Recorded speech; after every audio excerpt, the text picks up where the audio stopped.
앞서 언급해드린 바와 같이 일반적으로 한국과 중국의 전통적 관계는 조공 관계라고 할 수 있습니다. 이러한 조공 관계는 317년부터 1894년까지 약 1500년간이나 지속되어 왔으니 대단히 역사가 깊은 것이라고 할 수 있겠습니다. 원래 조공이란 중국 서주시대, 아까 잠깐 제가 일자시에서 언급한 적이 있었죠. 중국 서주시대의 봉건제, 그런 봉건제 하에서 각 봉국들, 그런 봉국의 제후들이 주나라 왕을 만날 때 자기 지역의 특산물을 왕에게 바치는, 즉 어려운 말로 진상하는 것을 의미했습니다. 자, 봉건제에 대해서 여러분들한테 설명을 오래 드릴 수는 없고요. 쉽게 얘기하면은 봉건제라고 하는 것은 중앙에 왕실이 있고요. 그 다음에 그 왕실로부터 땅을 부여받아서, 즉 지배할 수 있는 땅을 부여받아서 그 봉건 영주들이, 각 제후들이 각 나라를 각 지역을 다스리는 것이죠.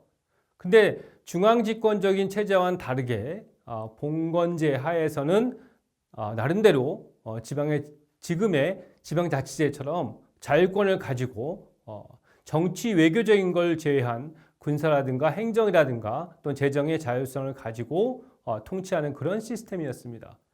이것을 이제 각 그 제후들을 통제하기 위한 방법으로서 지금 말씀드린 바와 같이 봉건제 하에서 왕실의 그 제후들이 일정 기간 동안 주나라 왕을 만날 때 자기 지역에서 나는, 각 지역이 다르니까 그 지역에서 나는 중요한 특산물이, 좋은 것들이 있었겠죠. 그 자기 지역의 특산물을 왕에게 바치는, 이것을 조공이라고 했습니다.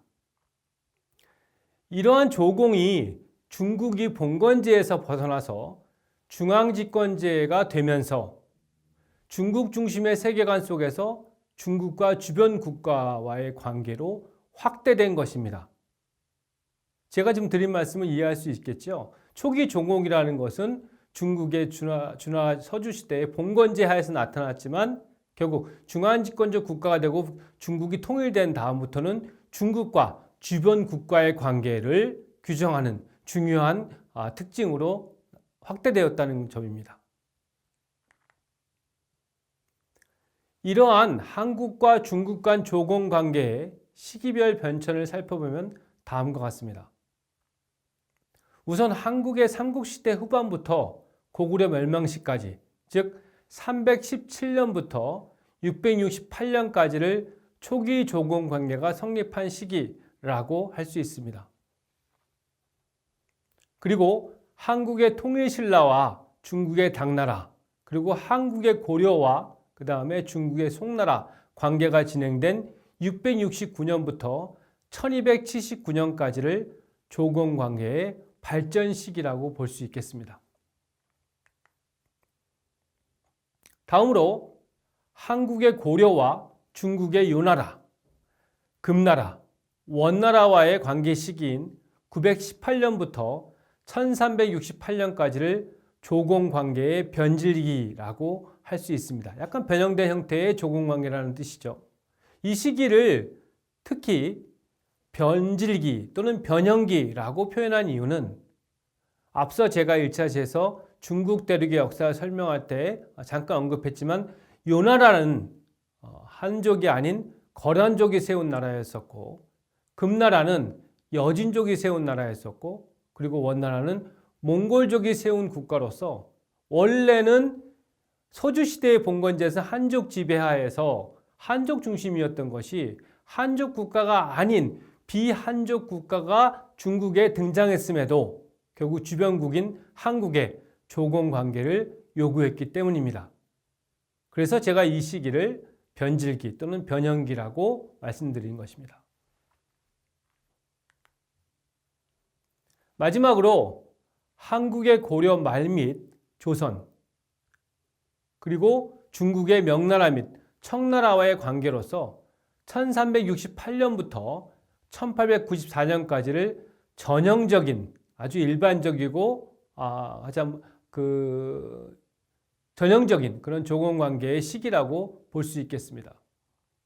특히 한국은 조선조의 세조시대, 세조가 1455년부터 1468년까지 집권했는데요. 세조 집권 이후로 하정사, 즉 1월 1일에 한 해가 시작되는 1월 1일에 찾아가는 하정사, 그 다음에 성절사라고 해서 명나라 황제의 생일 때 가게 됐고요. 그 다음에 천추사라고 해서 명나라 황태자, 황제가 될 황태자 생일까지 찾아가는 그 연 3회 정기적으로 사절단을 파견해서 조공을 시행했습니다. 그리고 병자호란 직후인 1637년에는 동지사라는 것이 추가돼서 연 4회, 즉 4번을 조공을 한 바 있습니다. 한국이 중국에 연 3회, 나아가 연 4회까지 조공을 한 이유는 한편으로는 인접국으로서의 친밀도를 보여주는 것인 동시에 전통적 중화주의와 사대주의의 결과라고 할 수 있겠습니다. 여기에는 중국 대륙에서의 정권 변화로 인한 주변국의 불안정에 대한 중국의 통제의 성격도 가지고 있는 것이었습니다. 즉, 정근대 시기에서는 어느 나라가, 아시아의 어느 나라가 가장 많은 숫자의 조공을 중국과 하는, 조공을 바치느냐 또는 좋은 관계를 갖고 있느냐라는 것이 친밀도를 판단하는 기준이었습니다. 그래서 한국은 일반적으로는 연 3회, 그리고 1월 1일 날, 그리고 황제의 생일날, 그 다음에 황태자의 생일날. 근데 나중에 겨울에 가는 동지사까지 추가돼서 4번을 하게 됐다는 것이죠. 근데 제가 명청교책이라고 하는 명나라 말기부터 청나라 초기까지는 명나라가 망했을 때 거의 그 망해가는 과정 속에서 청나라가 등장하게 된 시기가 교책이잖아요. 그래서 초기에 청나라가 비록 명나라를 물리치고 정권을 잡았다 하더라도 처음부터 바로 정권이 확립되기는 어렵지 않습니까?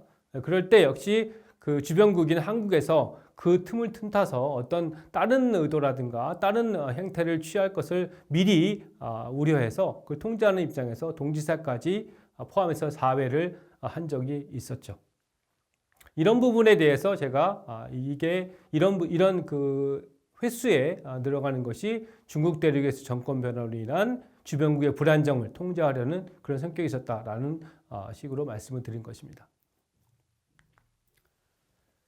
이런 측면에서 아까 말씀드렸다시피 중국 대륙 내에서 한족 명나라 부흥을 위한 제세력들의 시도가 모두 실패하고 만주족 청나라 정권이 안정을 찾은 1644년 이후로는 동지사로 연 1회 조공을 하기도 했습니다. 참고로 강의 내용에는 포함되지 않았으나 중국은 현재의 비엔남 또는 미얀마 같은 동남아 국가들과도 전통적으로 조공 관계를 통해서 형식적으로 종주국으로서의 지위를 유지했다는 점도 참고해 주시기 바랍니다. 이들 나라는 짧게는 5년에 한 번, 또는 길게는 10년에 한 번의 조공을 바치는 그런 특징을 가지고 있었습니다. 조공이라고 한다면 마치 여러분들 서구적 시각에서 본다면 물건을 착취하는 것처럼 갖다 바치고 그다음에 뺏고 이런 걸로 생각하는데요. 사실 그런 관계는 아니었습니다. 중국이 중화주의적인 어떤 특성이 있었기 때문에 베푸는 것을 좋아했고, 그래서 이제 각 나라에서 오는 중요한 그런 물품들을 갖다가 또 귀중한 물품들을 받고 대신 또 그만큼 많은 것을 내주는 그런 관계였었습니다. 다만 조공이라는 형태를 통해서 비록 먼 곳에 있지만 각국이 중국을 존중하고 그다음에 중국을 4대 예로 살핀다라는 것을 보여주는 그런 형식적인 측면이 굉장히 강했다는 것이죠. 그래서 비록 이러한 전통적인 한국과 중국의 조공 관계가 영토의 편입이라든가 또는 내정 간섭을 통한 식민지 또는 속국의 의미를 가진 것은 물론 아니었습니다. 제가 금방 설명드렸죠. 그렇지만 이 이후 근대기에 이르러서 한국에 대한 중국의 종주권, 완전 지배권은 아니면서도 형식적으로 주인 역할을 하는 주정관계라는, 저 4대의 그 예를 바쳐야 되는 나라, 이런 나라라는 그런 인식, 그리고 그걸 받아야 되는 나라, 중국은 받아야 되고 한국은 바쳐야 되는 나라, 그리고 중요한 한국의 운명은 중국이 결정해야 된다는 그런 소위 중주권 문제가 국가 간 갈등을 일으키는 가장 중요한 계기가 되었습니다. 이 부분은 앞으로 이제 종주권에 대한 부분들은 한국에 대한 청해 종주권이라고 할 때, 그런 중국의 종주권이라고 할 때 그 종주권에 대한 내용들을 잘 이해해 주시기 바랍니다. 다음으로는 한국인과 중국인의 전통적인 상호 인식에 관해서 살펴보고자 합니다. 먼저 한국인의 전통적인 중국에 대한 인식 내용으로는 첫째, 중국을 전통적으로 정치적, 군사적 대국으로 생각했다는 점을 들 수 있습니다. 이는 앞서 살펴본 장기간의 조공 관계 및 이소사대, 즉 작은 것으로 큰 것을 섬긴다라는 사상과 그 다음에 중국 중심의 중화주의에 대한 동경, 좀 어려운 말로 모화 사상에 근거를 두고 있습니다. 여러분들 내용이 좀 어렵죠? 이소사대, 모화 사상 다 한자인데요. 일반적으로 쓰는 내용들이기 때문에 제가 풀어서 설명을 드렸습니다.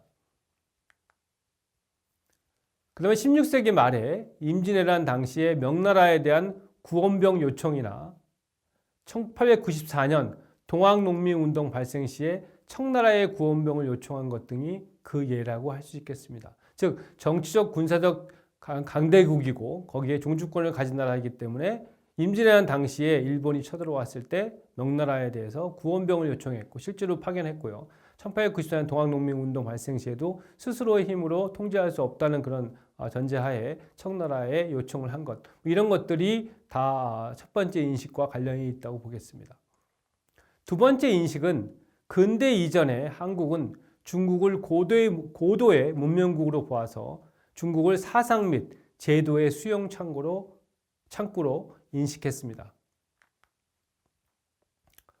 이것도 좀 어려운 말인데요. 소위 고대 원시 공맹 유학, 원시 유학이라고 합니다. 그래서 유학 중에서, 유학은 뭐 오래된 역사를 가지고 있죠. 그 유학 중에서 특히 공자와 맹자의 사상을 중심으로 한 것이 원시 유학이라고 일반적으로 부르고 있고요. 그래서 원시 공맹 유학은 물론이고 근세에 들어서 양명학, 주자학, 훈고학, 고증학 등 다양한 근세 유교 사상의 재분파를 중국으로부터 흡수하는 한편 또 중국을 통해서도 도교, 즉 타오이즘, 그다음에 불교, 부디즘 등을 수용했습니다. 특히 주자학은 조선조 500년 동안 통치 이념으로서, 즉 통치를 하는 기본적인 이데올로기로서 중요한 역할을 담당했습니다.